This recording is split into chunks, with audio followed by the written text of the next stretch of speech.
Olá, meninos, novamente estamos de volta para dar continuidade aí nos estudos sobre o Oswald de Andrade. E agora a gente vai fazer a leitura dos seus textos, né, das suas poesias. Vamos conhecer um pouquinho mais de perto o Oswald de Andrade, vamos conhecer as suas poesias e vamos colocar suas características agora dentro de seus textos, ok? Então deixa eu compartilhar com vocês aí a nossa tela. Na nossa aula passada, falamos exatamente sobre as características do Oswald, que engloba, né, a linguagem coloquial como uma linguagem literária, porque é uma representação do nosso povo, é uma representação do brasileiro, ou seja, se torna um elemento de identidade cultural. Enquanto nos românticos a gente tinha o índio e a natureza, os modernistas vão propor algo mais real, mais próximos dos brasileiros de fato. E aí a linguagem é uma delas, né? É o que nos separa de fato de Portugal. Predomina então desse português genuinamente brasileiro. Outra característica é a ruptura então com os moldes antigos, trazendo algo novo. Apesar de ser influenciado pela cultura que vem de fora, apesar das influências das vanguardas, a proposta modernista é dar uma cara brasileira a essas vanguardas, né? A essas influências. O uso do verso livre e branco, né? O verso livre é aquele que não precisa de métrica, não é medido. E o verso branco é aquele que não vai explorar a rima, tá? O texto pílula, né? Ou seja, o poeminha curto, vocês vão ver que o Oswald ele foi mestre em fazer isso, tá? A ironia, o humor presente no seu texto e o retorno a esse nosso passado histórico para termos um olhar crítico sobre a nossa cultura, sobre a nossa formação como povo, né? Exatamente descartando toda a idealização romântica, desacreditando aquela identidade cultural dos românticos, que trazia pra gente um índio perfeito, um índio lindo, belo, de ações, né, celebráveis. Aqui não, o modernismo vai trazer algo mais perto da nossa realidade. Quem é o brasileiro de fato? De onde nós viemos? Quem somos?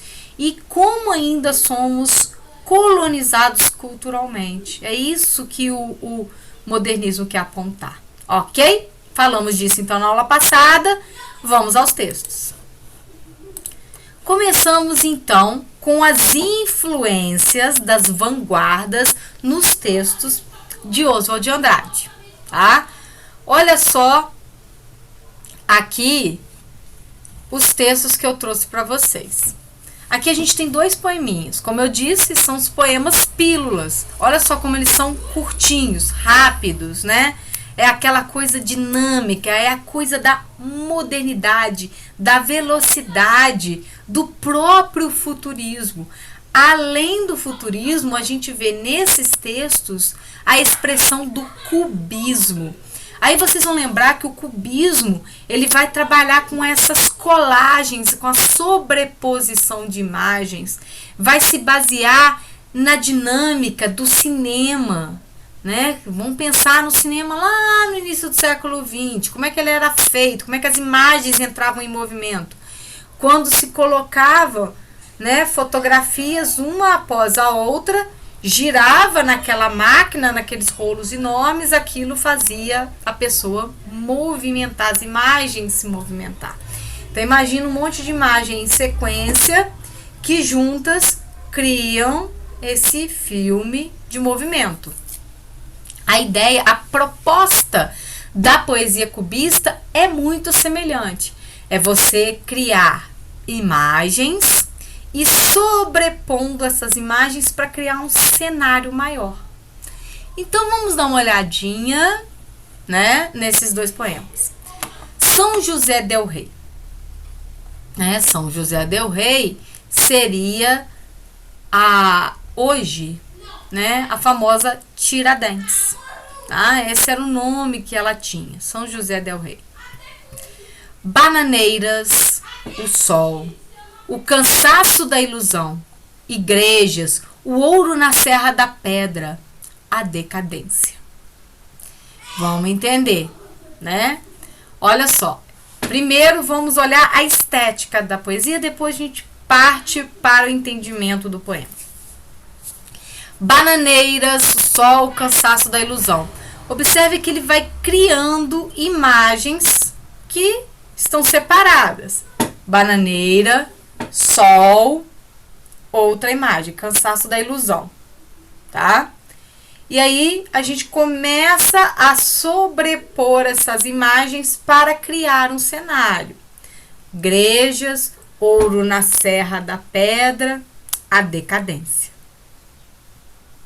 Então ele cria um cenário. Que cenário é esse? É o cenário da cidade de Tiradentes. O cenário do interior de Minas. Apesar de Oswald de Andrade ser paulista e trazer São Paulo para o centro do modernismo, idealizar uma São Paulo moderna, né, tecnológica, industrializada, os modernistas idealizavam a São Paulo que existe hoje.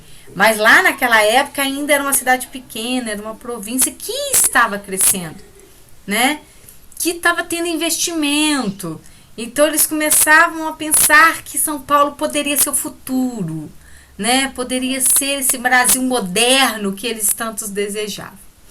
Mas apesar do modernismo falar muito de São Paulo, Oswald se volta para o interior de Minas porque aqui a gente teve o barroco, né? A gente teve a expressão do barroco. E nós tivemos aqui grandes artistas brasileiros que ainda são pouco valorizados. Já são reconhecidos lá fora, mas nós, brasileiros, damos pouca importância. Por isso que ele vai voltar para o interior de Minas. Pô, a gente pega Aleijadinho, gente, que foi um grande artista barroco, que deixou grandes obras. E é dessas obras que o Oswald de Andrade está falando, tá? Então, olha só. Bananeiras, o sol, o cansaço da ilusão, igrejas, ouro na serra da pedra, decadência. Então a gente consegue montar esse cenário do interior de Minas, né?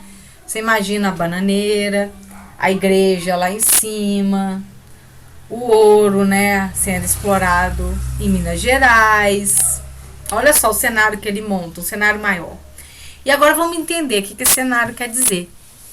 Ele traz aqui, ó, as características de Minas, né? E ele traz nesse pequeno poema de 1, 2, 3, 4, 5, 6 versos, pouquíssimas palavras, a história de Minas Gerais. Olha só, né? Aqui as bananeiras, essa representação da nossa tropicalidade, do nosso território, o sol, que lembra esse país tropical, né? Isso tudo já gerava aqui, ó, algo, né? O cansaço da ilusão. E aí a gente vai pensar também aí nessa idealização romântica, nessa ilusão do romantismo, né? Em relação a esse país tropical, esse país do sol, a terra quente, né?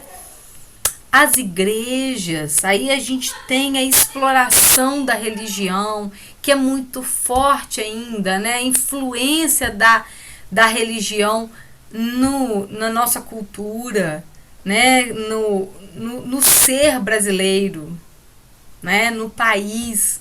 Então as igrejas aqui não é só a representação da igreja barroca, mas da religião no nosso território, influencia na nossa conduta, no nosso comportamento.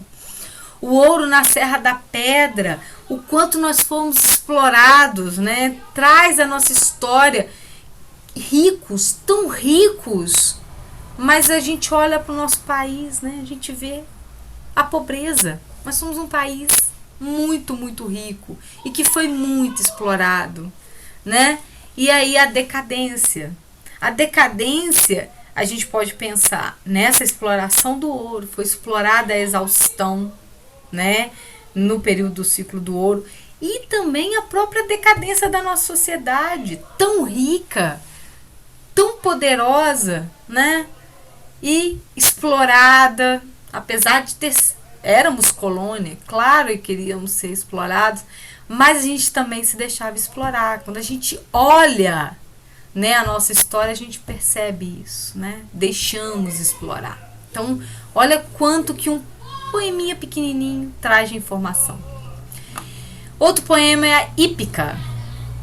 Hípica, a gente vai lembrar, claro, de cavalos, né? A gente vai lembrar de clubes. Então, olha só o cenário da elite. Olha a construção também através de colagem de imagens. Salto recordes, cavalos da Penha. Correm jóqueis de Higienópolis, os magnatas, as meninas e a orquestra toca chá na sala de cocktails. Olha só o cenário que ele está construindo. E é cenário dos hipódromos, né? Do lugar ali de corrida de cavalo, de treino de cavalo, né? Então ele faz esse cenário, né, da elite. Olha lá. Olha só onde não entra o pobre, não entra aqui os problemas sociais, porque o cenário é esse. Olha a alienação, como eu disse na aula passada, né? A elite alienada do Brasil. Olha o que eles estão preocupados, né? E a gente consegue montar esse cenário, pintar esse cenário. Tranquilo aqui? Observaram, né? Versos curtos, não há rima, há colagem de imagens. Então a gente vê isso aqui claramente do cubismo, ok? Vamos agora, né, aos poemas que vão aí resgatar a nossa cultura, as nossas raízes culturais. Vou começar com esse aqui, Degraus da Arte de Meu País, porque eu acabei de falar dessa ideia do cenário do interior de Minas, de buscar nossas raízes, de valorizar o que é nosso, não só o que vem de fora, né? Mas se a gente tem pessoas que foram grandes artistas e a gente não valoriza. Então ele vai buscar exatamente essa valorização nossa. Olha só, Degraus da Arte de Meu País. No anfiteatro de montanhas, os profetas do Aleijadinho monumentalizam a paisagem. As cúpulas brancas dos passos e os cocares revirados das palmeiras são degraus de arte de meu país, onde ninguém jamais subiu. Bíblia de pedra sabão banhada no ouro de Minas. Olha só a descrição, gente, de todo o sítio barroco de Congonhas. Olha só que legal, não sei se vocês conhecem, se vocês já tiveram a oportunidade de ir até Congonhas. Mas olha que lindo, né? Ele coloca aqui, ó, no anfiteatro de montanhas. Então, lá no interior de Minas, né? Como diz Carlos Drummond de Andrade, né? No mar de morros. Os profetas do Aleijadinho monumentalizam a paisagem. Então, quem já foi a Congonhas ou já viu imagens, a gente tem os 12 profetas que cercam a igreja, né? Tudo isso arquitetado e organizado por Aleijadinho. As cúpulas brancas dos passos, porque é um sítio barroco grande, né? Você tem também todos os passos, né, da crucificação, da Via Crucis de Cristo. Você vai passando por esses passos e conhecendo toda a trajetória de Cristo até a sua morte. A trajetória de Cristo, né? Desde a Santa Ceia até a crucificação de Cristo. Você vai acompanhando por esses passos. É lindo o lugar, é maravilhoso. E é nosso, gente. É um retrato nosso, da nossa cultura. Olha só como é que ele vem resgatar nossas origens, valorizar o que é nosso, né? E ele aqui já aponta, ó, é barroco. Barroco não existiu só no Brasil, barroco veio da Europa, mas olha só como é que a gente dá a cara do brasileiro na arte. É possível ser nós, né? É possível fazer uma arte que é exclusiva nossa. Canto do regresso à pátria. Minha terra tem palmares onde gojeia o mar. Os passarinhos daqui não cantam como os passarinhos de lá. Minha terra tem mais rosa e quase que mais amores. Minha terra tem mais ouro, minha terra tem mais terra, ouro, terra, amor e rosas. Eu quero tudo de lá. Não permita a Deus que eu morra sem que eu volte para lá. Não permita a Deus que eu morra sem que eu volte para São Paulo. Olha só, meninos, né? Aqui a gente tem um trecho do poema Canto de Regresso à Pátria, em que ele faz o quê? Uma retomada, né, de um poema que nós estudamos, né, que é um poema de Gonçalves Dias, Minha Terra tem Palmeiras, onde canta o sabiá. Então ele busca essa poesia, né, que se chama Canção do Exílio. Então a gente vê que Oswald de Andrade está fora, né, de São Paulo, mas ele canta São Paulo. Olha só como é que não é negar o que foi feito anteriormente, mas é dar um novo colorido a isso que foi feito, né? Dar um novo ar para isso que foi feito. Não é negar nossas raízes culturais, as nossas raízes artísticas, mas é descolar da cópia e trazer algo muito original. E aí entra São Paulo, né, com todo o seu elogio. Ok, meninos, até aqui? Próximo. Aqui eu queria mostrar para vocês a poesia Pau-Brasil. Esses dois poemas pertencem exatamente a essa ideia do Manifesto Pau-Brasil. A valorização da cultura popular, a valorização da fala coloquial como uma marca da nossa nacionalidade. Vício na fala. Olha só. Para dizerem milho, dizem mio. Para melhor, dizem mió. Para pior, pior. Para telha, dizem teia. Para telhado, dizem telhado. E vão fazendo telhados. Olha que poema mais gostoso, gente. Olha isso aqui. Vê se isso aqui não é o retrato, né, do nosso Brasil. Para dizerem milho, dizem mio. Olha só como é que ele traz a cultura popular. Olha como é que ele traz a linguagem do nosso país. Olha como é que ele traz um português genuinamente brasileiro, né?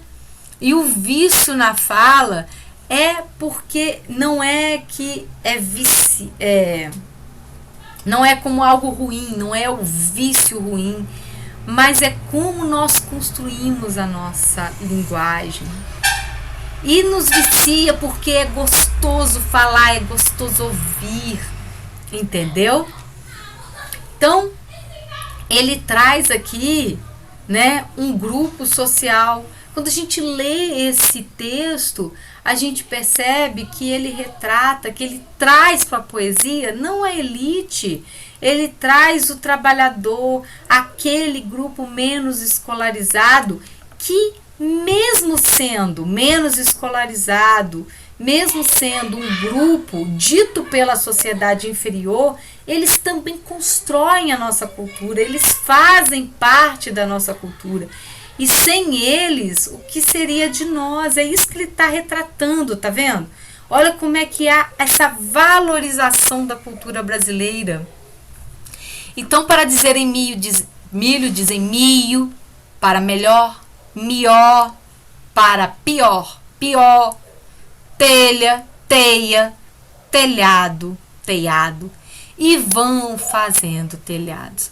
Esse finalzinho aqui, ele é muito interessante, né? O fazer telhado significa que É através dessa linguagem, da inovação, é que a língua se constrói. A língua é dinâmica, não é algo estático, não é aquilo que está na gramática somente. Claro que a gramática faz parte da língua, é a parte normatizante da língua, mas não é só isso, não é só ela que tem que ser valorizada. Por quê? Essa outra forma de construir a língua é que vai representar toda a nossa cultura, vai representar toda a nossa dinâmica, vai representar o nosso povo. Então, o fazer telhado aqui é mostrar que através dessa linguagem é que a língua brasileira é criada. Isso aqui é a representação do verdadeiro brasileiro. Ok? Tranquilo, meninos? Pronominais. Esse aqui, com certeza, em algum momento da vida, vocês já viram esse poema, muito usado em provas de português, né? Principalmente quando vai trabalhar a colocação pronominal. Pronominais. Dê-me um cigarro, diz a gramática do professor e do aluno e do mulato sabido. Mas o bom negro e o bom branco da nação brasileira dizem todos os dias: deixa disso, camarada, me dá um cigarro.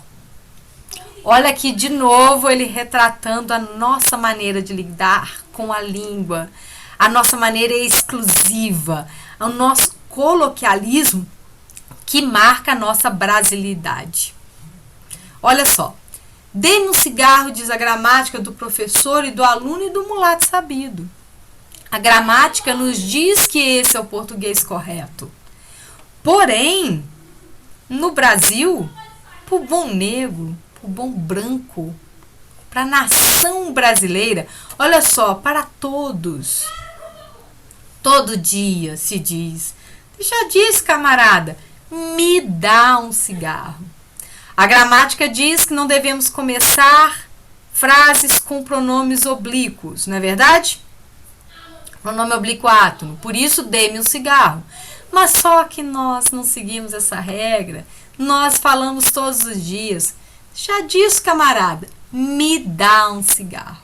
Olha só como é que marca uma identidade, como é que marca uma posição, uma dinâmica desse povo. Olha como é que diferencia, tá vendo como é que dá uma cor local, dá um colorido do brasileiro na poesia. É modernismo? Tá influenciado, vem de fora? Sim. Mas olha como é que ele dá uma característica brasileira para a arte de vanguarda. Tá dando para entender, pessoal? Então vamos juntos. E aqui, para podermos encerrar, né? A gente vai falar desses dois poemas e na próxima aula a gente fala das prosas de Oswald de Andrade. Para a gente encerrar então, né? Eu queria mostrar para vocês as poesias de Oswald de Andrade que faz esse retorno ao nosso passado histórico. A gente já viu essa aqui, né, de São José del Rei, mas eu queria mostrar exatamente a ideia do cubismo, como o cubismo entra na poesia, né, modernista, principalmente na poesia de Oswald de Andrade, né? Aqui eu acho que vai ficar mais fácil para a gente ver, né, esse retorno ao nosso passado, buscar o nosso passado histórico, ter um olhar crítico sobre a nossa colonização e marcar a nossa independência cultural, tá? Esses dois textos, esses dois pequenos poemas são enormes, grandiosos para a literatura brasileira. Deixa eu só diminuir isso aqui, não misturar com o poema propriamente dito. Então vamos começar com Brasil. Olha o título, Brasil. Nos leva a pensar, né? O que é o Brasil? Ou como é que o Brasil é formado? Olha isso aqui, gente. O Zé Pereira chegou de caravela e perguntou para o Guarani da Mata Virgem: sois cristão? Não, sou bravo, sou forte, sou filho da morte. Tetê, quizac, Lá de longe a onça resmungava: uau, O negro zonzo, saído da fornalha, tomou a palavra e respondeu: sim, pela graça de Deus, quem babá, cum, cum. E fizeram o carnaval. Se você ler esse texto sem ter noção de modernismo, você vai falar assim, isso não pode ser poesia. Isso é louco, isso não é literatura. Olha só, não tem pé nem cabeça.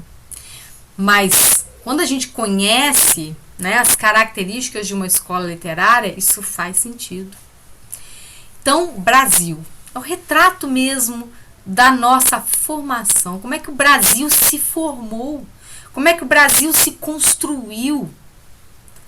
O Zé Pereira chegou de caravela. Aqui, Zé Pereira, a gente já tem a imagem do humor, do deboche, da ironia, né? Ó, humor e a ironia, o próprio deboche desse autor, né? Que se faz presente na poesia. Deixa eu diminuir um bocadinho aqui, ó. Ela, né? E botar aqui numa outra corzinha. Pronto, vamos botar amarelinho. Olha aqui a característica do humor da ironia. Zé Pereira chegou de caravela. Quem que é o Zé Pereira que chega de caravela aqui? Até onde eu sei, não tem Zé Pereira que chega de caravela. Quem chegou de caravela é Pedro Álvares Cabral. Olha como é que ele desconstrói a imagem de Pedro Álvares Cabral. Chama o Pedro Álvares Cabral de Zé, né? Um Zé ninguém, Zé qualquer. Pereira, sobrenome mais comum, igual o Silva no Brasil, né? Então desconstrói essa imagem do português que chega para colonizar, que chega para civilizar. Ele desconstrói. Olha aí, tá vendo? O deboche, a ironia, o humor está presente na poesia.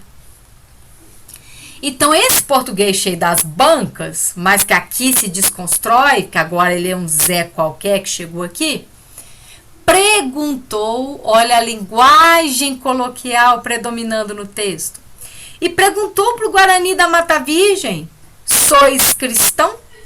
Não é isso que exatamente os portugueses fizeram? Não vieram para cá colonizar a nossa terra e colonizar os nossos índios, né? Catequizar os nossos índios? O índio se revolta e fala, não, sou bravo, sou forte, sou filho da morte. Isso aqui lembra o que, gente? Eu tenho certeza que está na ponta da língua de vocês. Vou botar sozinho. Vai lembrar do texto romântico, lembram? Ijuca-Pirama, lá de Gonçalves Dias, né? Do índio Tupi. Sou bravo, sou forte, sou filho da morte, meu canto de morte, sou filho do norte, meu canto de morte e guerreiros ouvi. Lembram desse texto que a gente viu? Então, aí aqui ele retoma. Olha só como é que ele não nega, ele não é contrário, o que ele quer é modernizar. Então aqui a gente vai lembrar de assim, Ijuca-Pirama. Lembram disso? Né? Esse texto do Ijuca-Pirama, olha aí, ó. Os diálogos com as nossas produções, tá? E aí, ao mesmo tempo, ele também retoma a nossa história, né? Os índios vão se revoltar, vão lutar, né? Tetê, tetê, quizá, quizá, quecê. Lá de longe a onça resmungava. Então, quando ele coloca lá de longe a onça resmungava, ele está falando desse cenário que foi construído pelos românticos, esse cenário tropical, dessa natureza linda, maravilhosa. Então, lá de longe é o cenário, né, que ele está falando. O negro zonzo, saído da fornalha, tomou a palavra e respondeu. Outro evento histórico, ele está falando da escravidão, né? E desses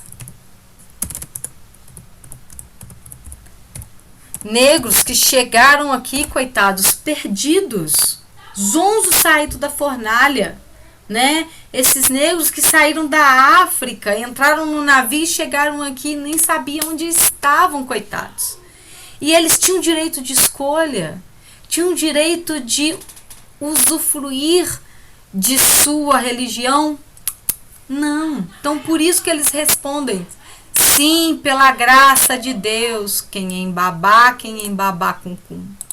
E fizeram o carnaval.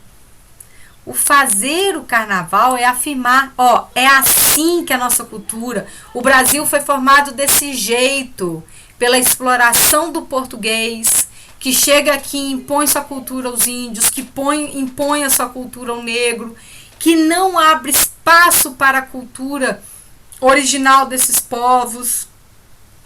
Essa é a nossa cultura, mas ao mesmo tempo é a cultura de todos eles, é a mistura de tudo isso.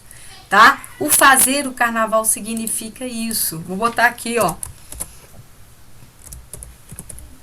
origem de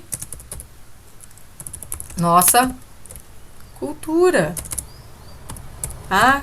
Quem é o Brasil? É isso aí, É a mistura do português que chegou aqui, é a mistura do índio, a mistura do negro, é construída pela imposição de uma cultura europeia que a gente quer abrir mão, né? Ela pode até estar aqui, mas a gente vai transformar essa cultura. A ideia é essa, tá? Para encerrar, esse aqui que eu acho fantástico, erro de português. Quando o português chegou debaixo de uma bruta chuva, vestiu o índio. Que pena! Fosse uma manhã de sol, o índio tinha despido o português. Olha que fantástico isso aqui, gente, né? Deixa eu diminuir aqui também. O que ele está trazendo pra gente? Ele está falando da nossa colonização, né? Que é o português que chegou aqui e colonizou o índio, vestiu o índio, trouxe a cultura europeia, portuguesa e colocou a goela abaixo do índio. Que pena, né? Porque se fosse o contrário, era o índio que tinha despido o português. Tinha que ter sido o contrário, ele está dizendo isso, né? Era para nós, né, introduzir a nossa cultura fora, e é isso que ele está propondo aqui, né? Despir o português, despir essa cultura europeia e introduzir a cultura tupi, a cultura brasileira. Ok, meninos? Tranquilo aqui. Espero que vocês tenham compreendido e tenham entendido um pouquinho do Oswald de Andrade, desse grande autor, né? Tão fantástico, tão bacana. Assistam os vídeos de apoio que eu vou deixar para vocês conhecerem melhor a obra desse autor. Tá bom? Um beijo e até o nosso próximo encontro. Tchau, tchau.